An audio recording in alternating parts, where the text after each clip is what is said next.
Welcome back to Dr. Shourav's classes, everyone.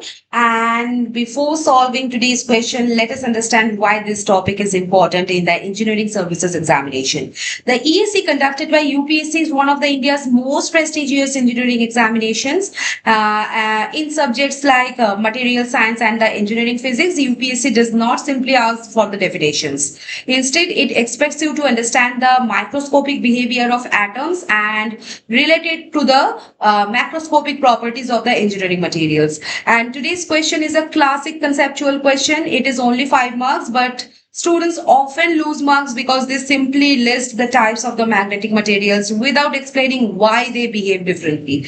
And the keyword in today's question is occurrence of permanent atomic magnetic dipoles and their interactions, right? So while answering, we must explain whether permanent atomic magnetic dipoles exist, how these dipoles interact with one another, and this is exactly what the examiner wants. Okay. Now, why does an iron nail stick to a magnet but a piece of wood does not? Or if every material contains electrons, why is not every material magnetic?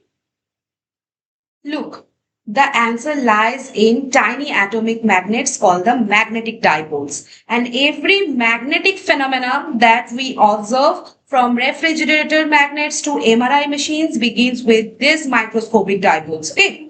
So before the classification, we must understand one concept. Every electron possesses the spin motion and the orbital motion.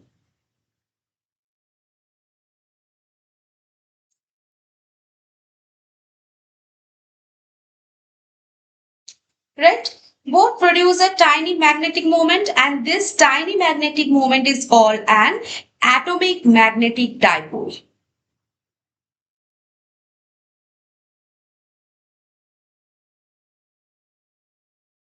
All right. Now imagine millions of these dipoles inside a material. Their arrangement decides whether the material is magnetic or not, and this is the central idea behind today's question.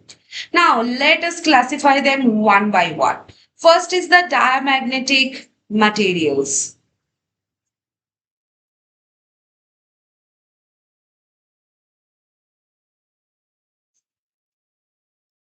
Okay.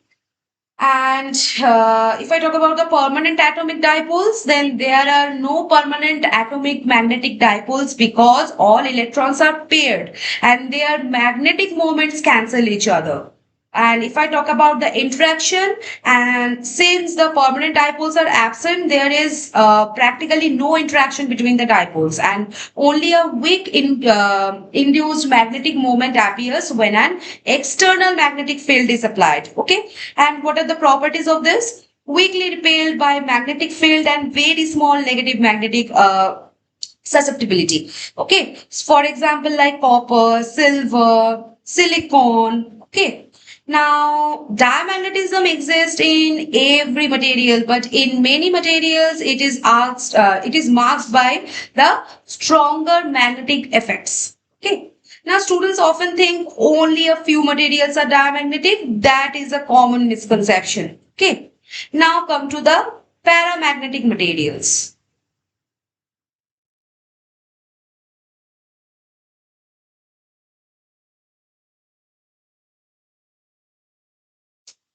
Look, if I talk about the permanent atomic dipoles, then permanent dipoles are present because some electrons remain unpaired, and the interaction between the neighboring dipoles is very weak. So, therefore, without an external field, the dipoles point randomly, giving zero net magnetization. And when an external magnetic field is applied, then align partially.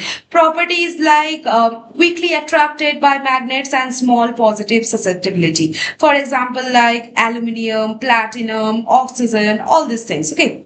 Now, if paramagnetic materials already have tiny magnets inside them, why don't they behave like iron? Because the dipoles are randomly oriented due to the thermal motion, and the dipoles exist but they don't cooperate. Okay. Now, come to the ferromagnetic materials.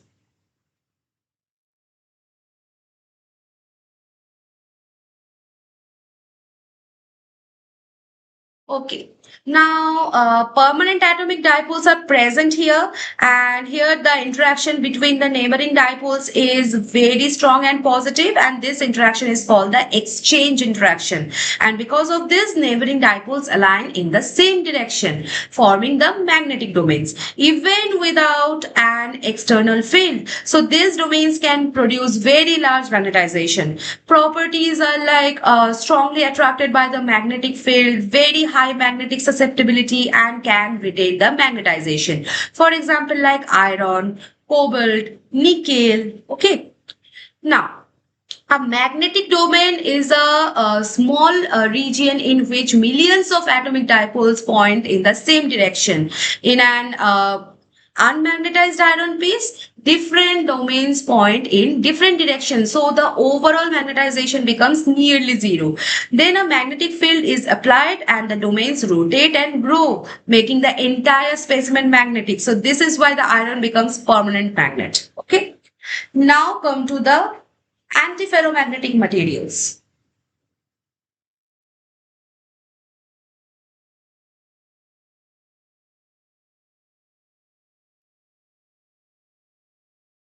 Look here the permanent dipoles exist. So however, neighboring dipoles align in exactly opposite direction. The two opposite dipoles are equal. So therefore, their magnetic moments cancel completely and net magnetization is zero. For example, like manganese oxide, nickel oxide. Okay.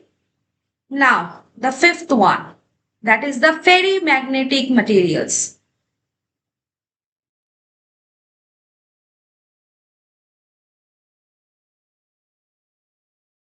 This is slightly different from the antiferromagnetism, and permanent dipoles exist and neighboring dipoles also align in opposite directions, and however their magnitudes are not equal. So therefore, complete cancellation does not occur, a small net magnetization remains. Okay. So I hope now all the things are clear to you. So see you in the next video, guys. Bye-bye.